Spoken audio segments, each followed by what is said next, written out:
place, a new home for a while. Let me feel alive. Hello again, this is John of the Philippines with Where the Road Leads. And where does your road lead? Have you ever been stuck? Maybe you want to come join us here in the Philippines. Well, I'm going to tell you about a man who went on a long bike ride, and you will not believe the obstacles that he overcame. Stay tuned if you're interested. Hello folks, John Allen wondered where the road leads. Great to have you back. John Allen in the Philippines, Where the Road Leads. And this is John Allen in the Philippines with Where the Road Leads. Welcome back. John Allen in the Philippines, Where the Road Leads. Hello again, this is John in the Philippines with Where the Road Leads. And where does your road lead? Back, John in the Philippines, Where the Road Leads. And where does your road lead? This is John Allen. I love the Philippines. It changed my life. Well, welcome back. Again, this is John of the Philippines with Where the Road Leads. I would say our video today, as I mentioned, has to do with overcoming obstacles and being stuck. I've been stuck several times in my life, have lots and lots of stories, and I'm sure you have too. And many of you watching this, maybe you're thinking international travel is a part of your future for many reasons, budget, love, whatever it might be.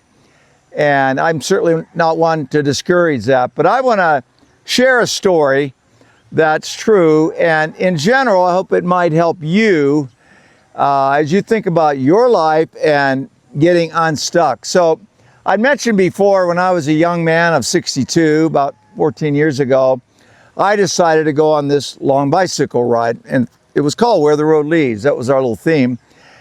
And I was starting in San Diego. It ended up in St. Augustine, Florida, which is about 2,900 miles or, 4,500 kilometers. And I was really just getting started. You go up to 4,000 feet, level off, and up there, kind of the high plateau. And I stopped at this restaurant, and I saw a young man go by, and I thought, well, I'll never see him again. He was maybe 30s and skinny. And then I saw a guy going by, and I had to take a double take. I wasn't sure what I was seeing, so I caught up to him. Here was a guy, his first name was Aaron. And he finally, later, he was just starting, became the first quadriplegic to ever ride a bicycle across the country. Now, there was a technicality between paraplegic and quadriplegic. He could pedal with his arms. And I tell you, he was such fun. I rode with him, and the young guy ahead of him, turned out they met online, and he's a physical therapist, and his dad was a construction worker in Illinois, took the winter off to help his son meet this dream. He was a war veteran. He'd been hurt in the war, quite a story.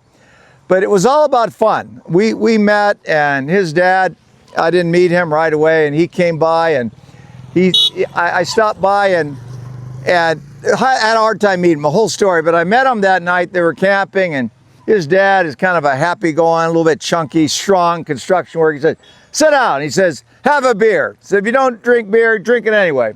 Here's a ham sandwich. That's all I got. You eat the ham sandwich. I thought, I like this guy.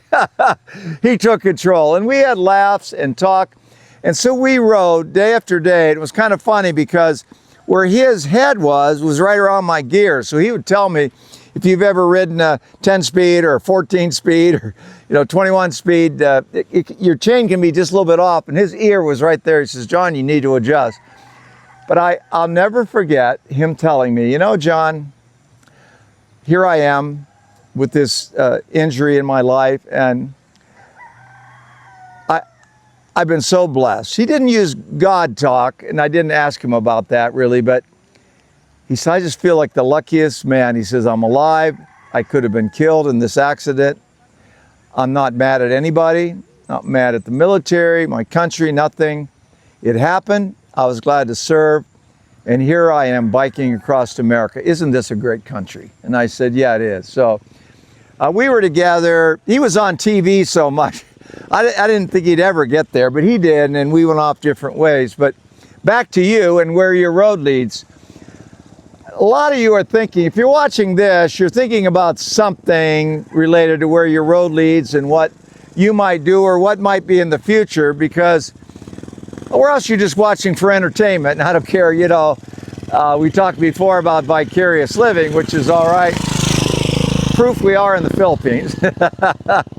So, yeah, and I'll tell you a little more about that adventure. I finally got across to Fort Augustine, and then later that year I went from Florence, Oregon to Virginia. And so that was a great experience for me, but I never forgot meeting young Aaron, the guy who had arms as big as my legs and who pedaled like this. So I thought, if Aaron could do that, what could I do? And then what could you do? And most guys that I know, and granted some women, I understand there are more and more women who are alone and they're living in Europe or Australia or United States, and maybe their husband died or divorced or whatever, and they want to change where their road leads, and they take a chance. Now, so whether you're a lady or a man, but primarily men, I think, but whatever you are, you know, sometimes a change is the right thing. Now, of course, I will tell you, don't be stupid, don't do anything fast. They're all, if you found me, you found something about the Philippines and travel, a lot of the advice you get is pretty good advice. Some of it isn't. You have to kind of measure one with the other. Budget, you're always interested in. What do I do if I get sick, and all those things. And I would urge you to count the cost, to think about it, to be ready. If you have a budget, to know that those first 6 months are going to cost you a lot more than once you get settled in. It's a new culture. You're not going to change the Philippines.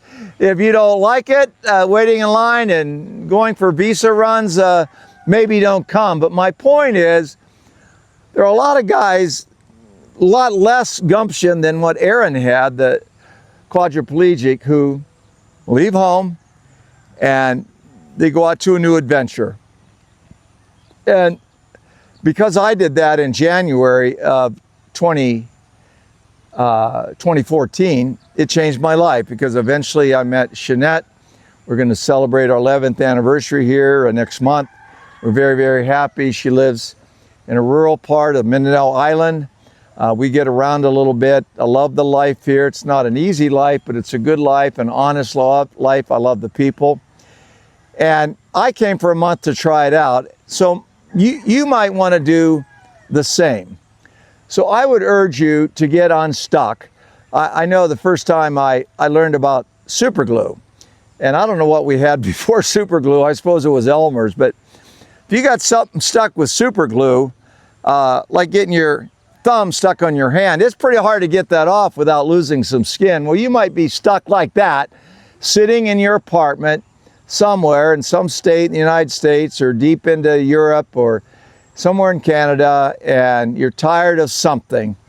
It seems like the news is created to divide us.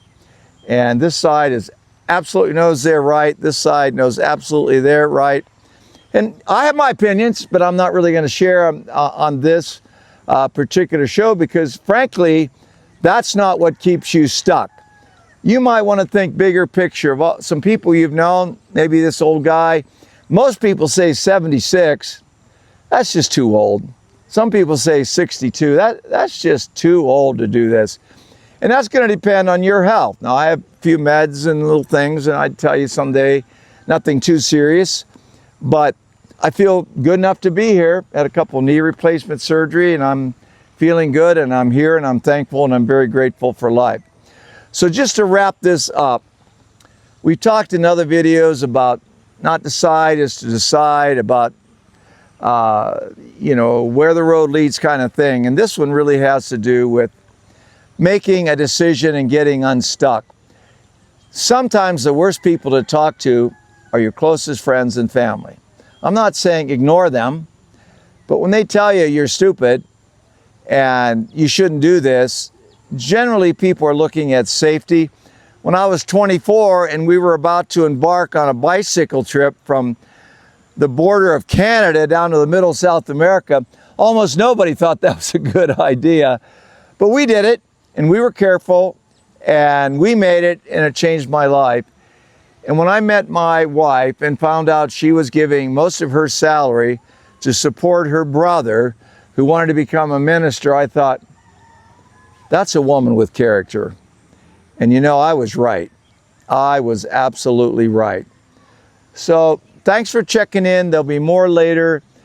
And think about getting unstuck, would you? So this is John Allen in the Philippines. Where does your road lead? Oh, I feel so alive. As I reach out to the sky. I found